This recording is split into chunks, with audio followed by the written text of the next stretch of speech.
Time to finish off the Philips N1702. Let's crack on.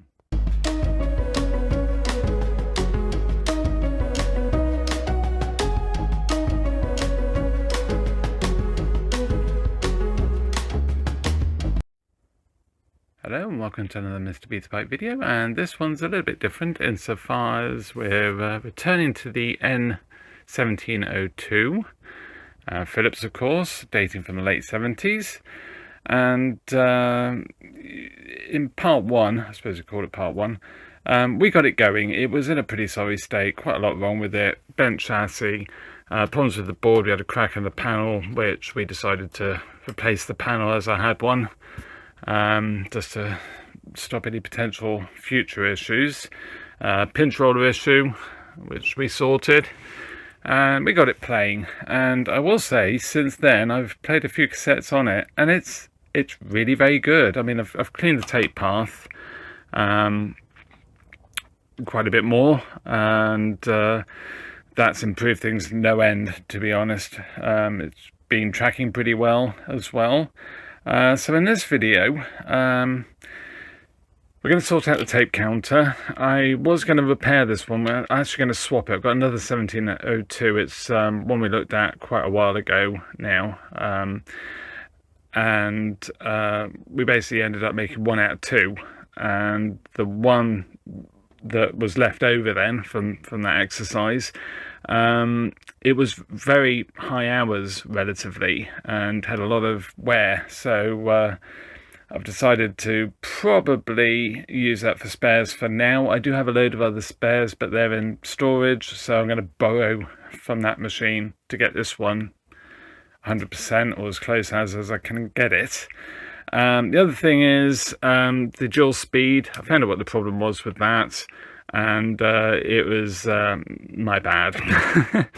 I should put the wrong resistor in. So basically I was switching between two resistors of the same value. What are they? 620k. So I was just switching between the two, and I don't know why I thought, I don't know, I should have checked, and I didn't. My favorite thing to do, to be honest, I really should just read the color codes. It's not difficult. But anyway, yeah, in my haste I fitted the same resistor twice, effectively same value.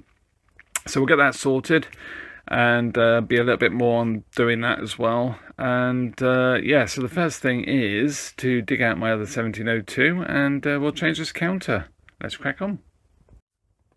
So tops off, thought I'd save you that, and just taking off the last of the 5 screws that hold on the top of the cabinet surround. I think we're 3 now.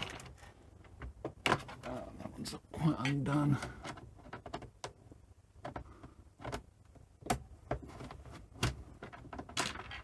There we go. And should be able to just free that off, and then we need to remove the counter. So first of all, I'm going to unclip, hopefully unclip without breaking the clips, the on standby button. Be as careful as I can with this. There we go, unclip that, and then we have 2 screws.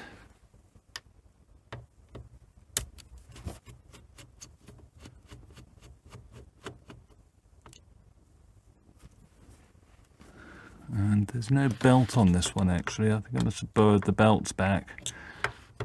Can't remember now, but that's fine. There we go.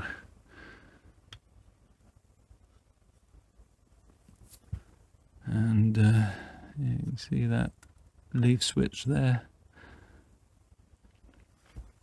which is quite cool. So yes, let's get the other machine. You can see just how much use this machine's had, because that pinch roll is really shiny. Bearings aren't that great either, but yeah, it's quite a worn out machine, unfortunately. Well, very grubby there.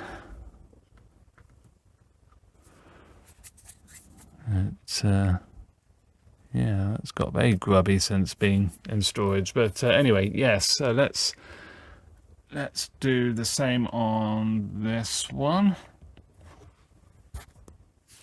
Okay, so I've loosened off the 4 screws. This is 5th one, which, remember, we actually had to use a larger screw because somebody was forced to rip the surround off on this one and broke the plastic, so just used a larger headed screw to work around that.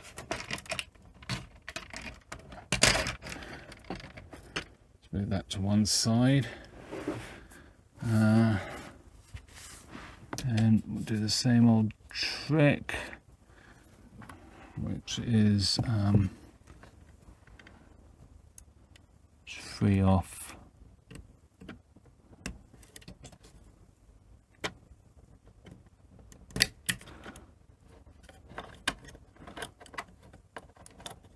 the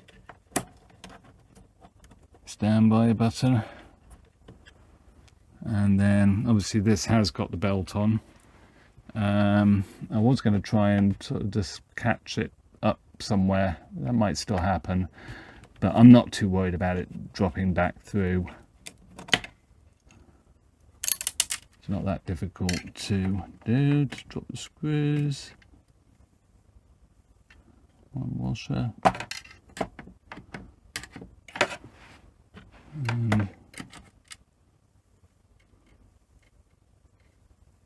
one screw, and then same on this side.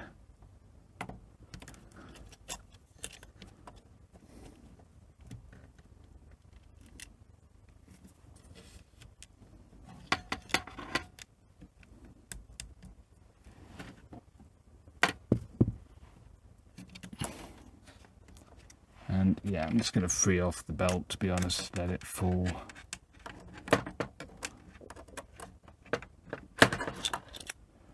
So there we go. So just comparing. Yeah, you can see where it's broken. It's broken off on the top there. It did cross my mind that it possibly might be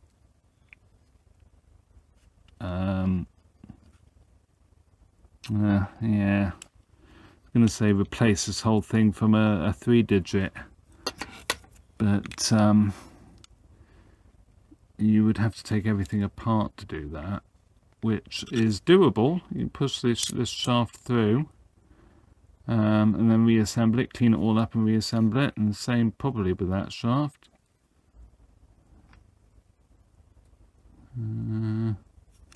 So will that actually go? Oh yeah, it's through the bottom cogs there.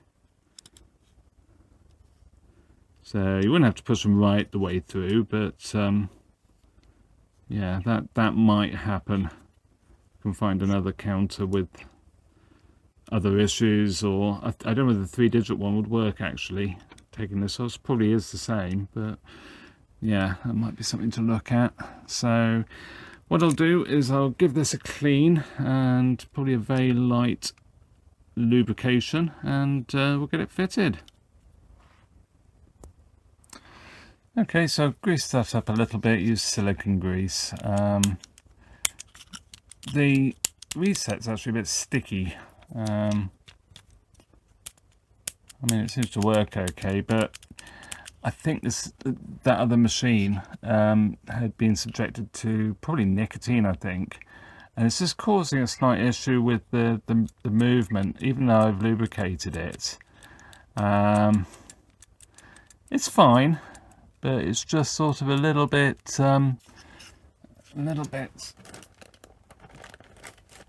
sort of sticky. I'm actually tempted to put a bit of grease actually in there as well, so I'll do that, I think.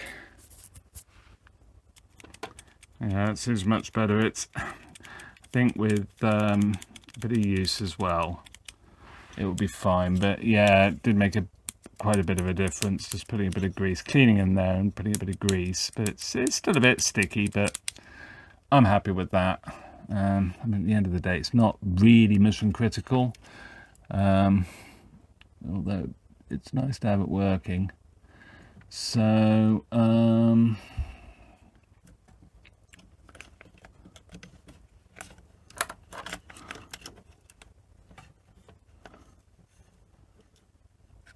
let's put this back together, and tempted to, what's the best way to do this? Put that screw in first. There's obviously a little bit of alignment to do, because the holes in the innards are far bigger than they need to be. So I'll put it roughly central and we'll see what it looks like. We've got, oh, where's it gone? There we go, this little clippy bits.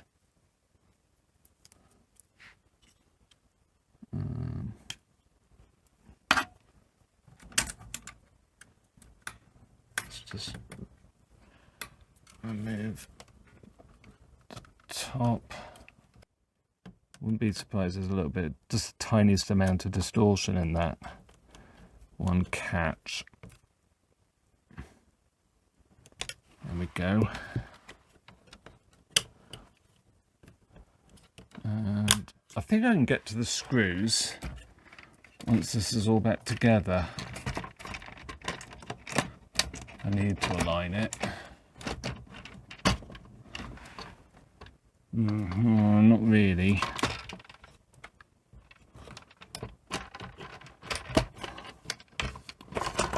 Let's just put it on. Oh, I mean, that's yeah, at the moment that won't work. So it needs to go a bit further back. Which you can't really see.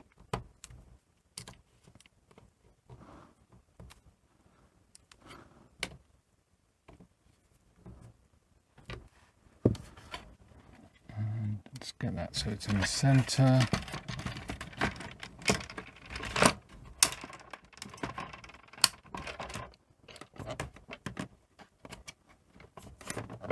Yeah, it's still not far enough back, is it? Yeah, button's fine, but the counter is not.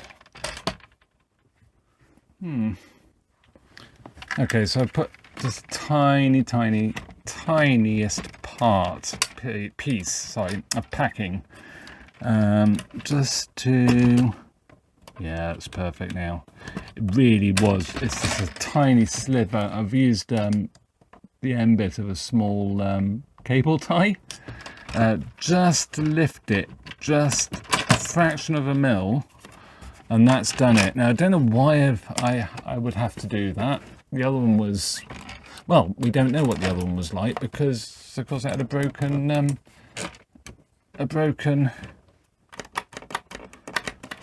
I assume that's working. I had a broken counter reset, but that's fine now. It's literally a millimetre or less than a millimetre out. So yeah, I'll put this back together and we'll just double check that the standby switch works. I'm also going to replace the top because the other one has got some damage to it and also missing the captive screws. So this one I'll just put on with some normal self tappers, which have gone in no real problem, but they aren't actually self tappers. They do actually have proper machine threads. So yeah, but these are captive and fine, and it's just a tidier top, so we'll put that on as well. I really am sealing the fate of this machine, aren't I? Screws all back in, so let's plug it in and just check that this is okay, and then we can look at the dual speed. So I put the belt back on, did it the same way as I did before in the end. Removed the capstan metal plates because you can't actually get to it otherwise very easily. So yeah, took the belt off this side, fed it through the usual method, pulled it tight, wrapped it round, jobs are good. And so yeah, I'm still not, there's quite a bit of dust there actually, which probably isn't helping things. Yeah, I'm almost tempted to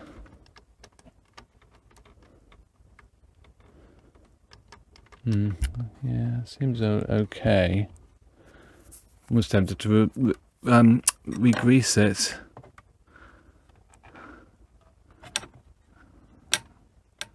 It is a bit hardened.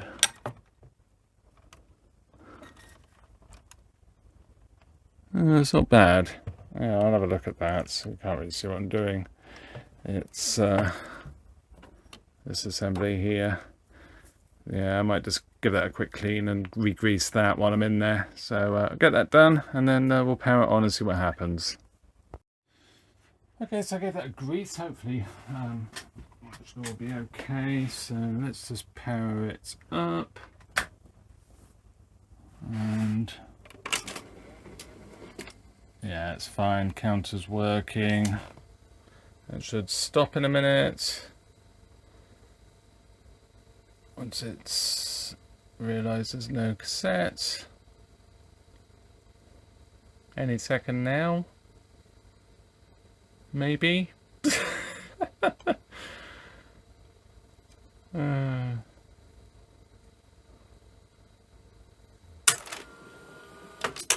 There we go, magic. I did have a slight problem where this wasn't sticking, but I've put a bit of grease on the on that mechanism down there, and I think we're okay now. So yeah, counter works. That's brilliant. Can reset it nice and smoothly. Tracking control is on. So all we have to do now is sort out that dual speed. So that's next. Let's crack on. So I've sort of cracked on, got on with everything. So I'm just going to run through everything that I've done. It's now working really well, actually.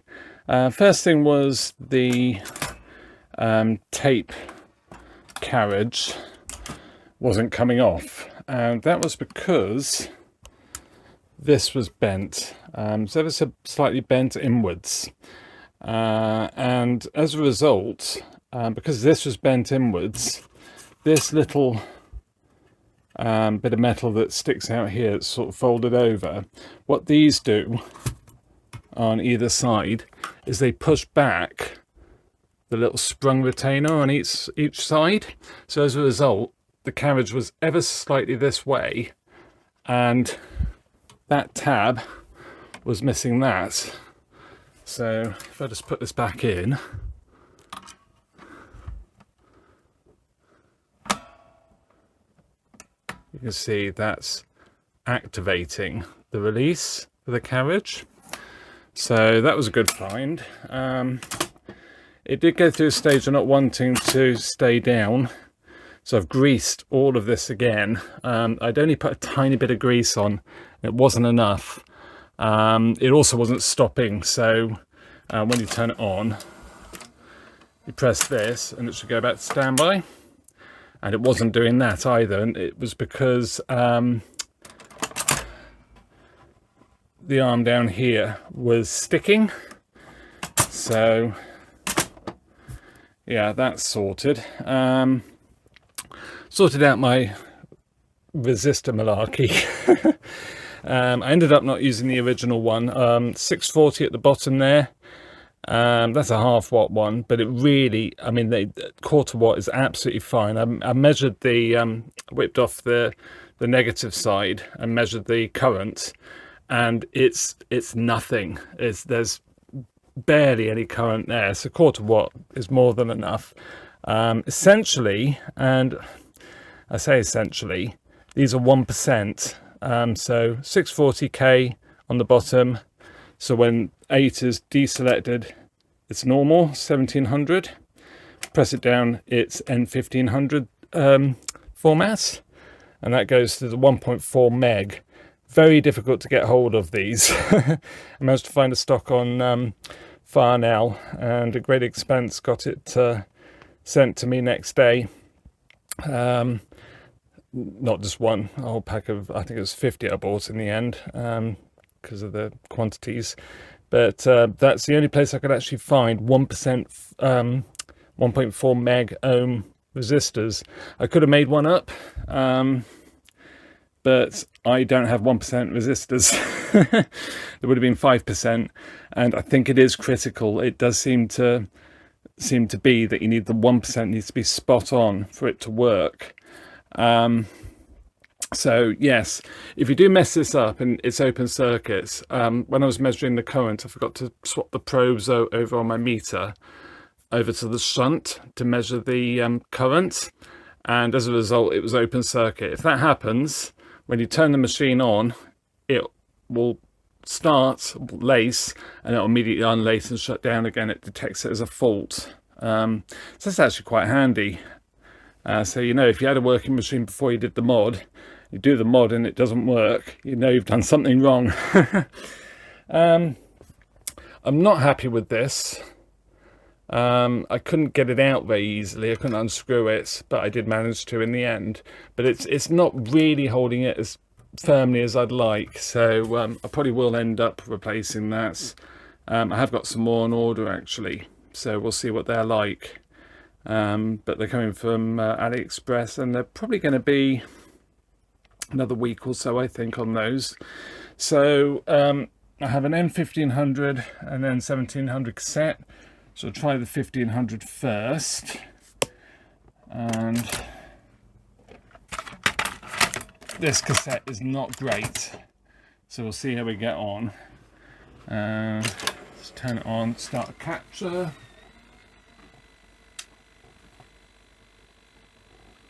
Okay, and press play, and yeah, it's got a head switching fault on it, but the tape itself is also quite damaged, so it's sort of not great. I know we've tried this cassette before and had problems, but you see it does track. I never expect the tracking to be perfect on an N1500 on an N1700 machine. You do have to play about with it, but it does work. So it's M1500, switch it to 1700. You see there, and it will eventually mute because it's struggling. So let's put it back to, whoop, there we go. This bit of tape's actually okay, apart from there's a couple of bits of damage. But yeah, so that's the 1500. So let's eject it, and one side for now.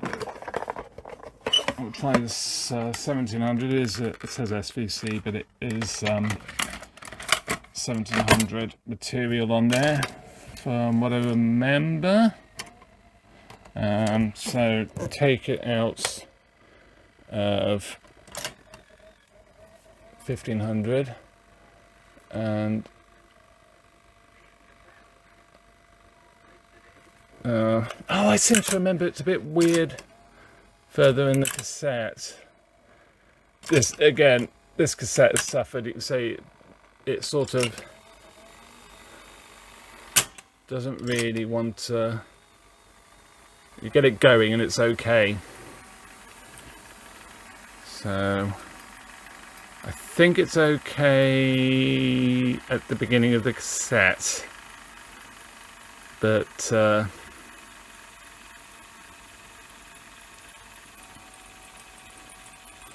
or towards the beginning. I can't rewind it all the way back.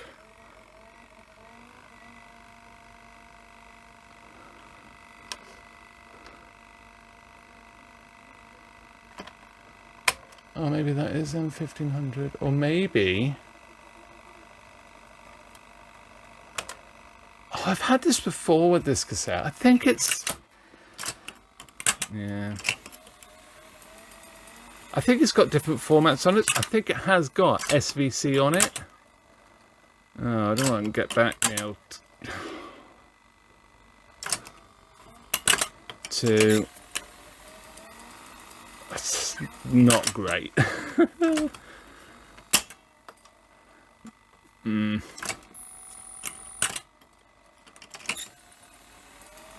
Oh yeah, you can hear it sort of sticking.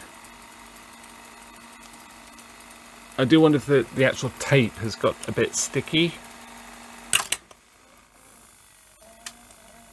Sounds a bit grim.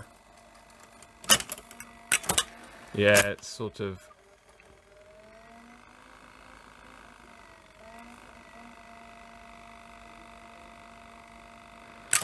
Sounds a bit... Yeah, because this is even slower. I think I've got that right. SVC is even slower than N1700.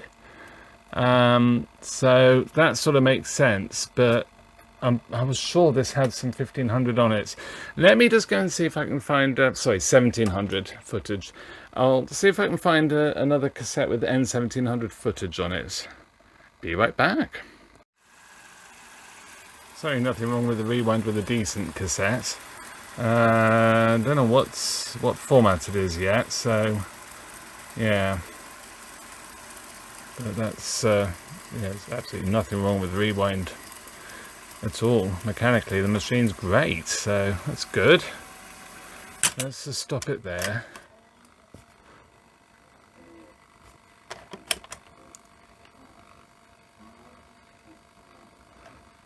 I think that might be SVC as well.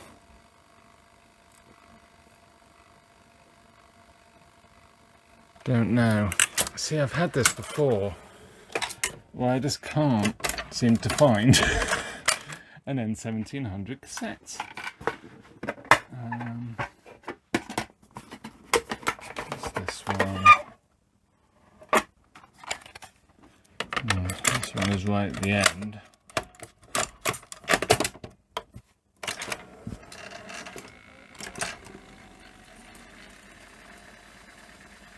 This looks like a newer cassette. Funny enough, I had a comment from somebody about cassettes and the type of font that's used. Usually it's a bit of a giveaway of how old they are and whether they're 15 or 1700, providing they haven't been recycled for the later format. Let's see what this one is. Oh. Yeah, so that's 1500 as well.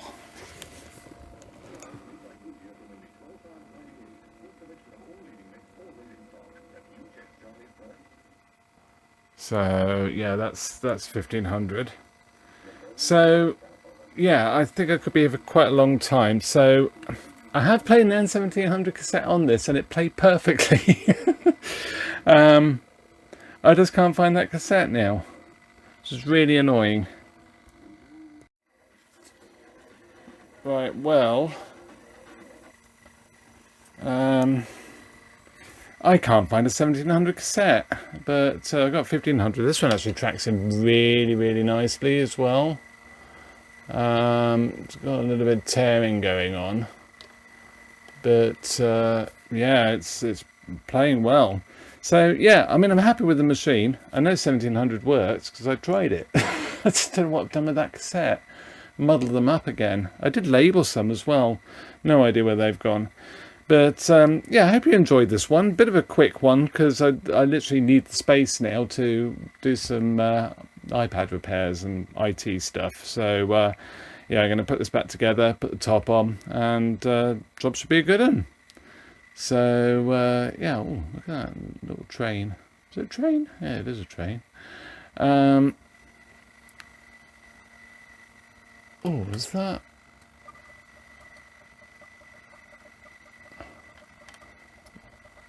No, that's 1500 as well. See if we can track that in. There we go.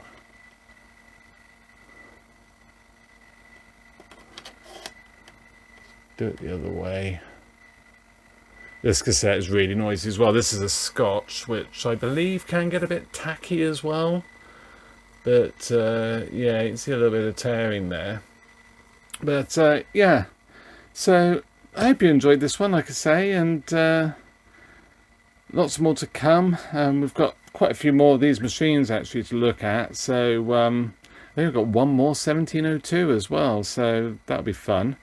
But with that, thank you very much for watching. Like and subscribe would be fantastic.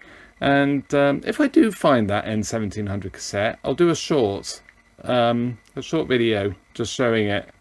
But yeah, just shows that you can, at least with this, you can play an N1500 cassette on an N1700 machine. So bye for now. Temperatures holding up very nicely everywhere. There's tomorrow's chart, that low coming in closer, the front's beginning to pack in from the west. Many places, I think, starting off tomorrow rather grey, damp and drizzly, but in central and eastern parts of England any rain will die away and it'll slowly brighten up. There'll be some sunshine for a while. The rain will ease off in the west as well. Still some bursts of rain from time to time across Northern Ireland, and that quite heavy rain working its way further northwards through the rest of Scotland during the course of the day. And then in the latter part of the day, the afternoon through into the evening, we will have a band of heavy and thundery rain working its way across most central and eastern parts of England. It is going to turn out to be warmer in the south tomorrow, up to 20 degrees. Still pretty chilly though in the north, especially in Scotland, where the wind still has a hint of north in it. On to Wednesday, we're going to find many places starting off cloudy with outbreaks of rain, staying that way I think in central and northern Scotland, but elsewhere the rain being replaced by brighter weather but breezy weather. There will be a fair number of blustery showers, some of them quite heavy and lengthy with some thunder mixed in, and those winds could touch gale force in parts of the west. Moving into Thursday, we find the showers dying out and many eastern parts probably having a spell of drier and brighter weather. Still that rain hanging on in the northeast of Scotland, and then later on in the day some more outbreaks of rain moving in from the southwest, heading mostly I think across Northern Ireland. And that's all for now.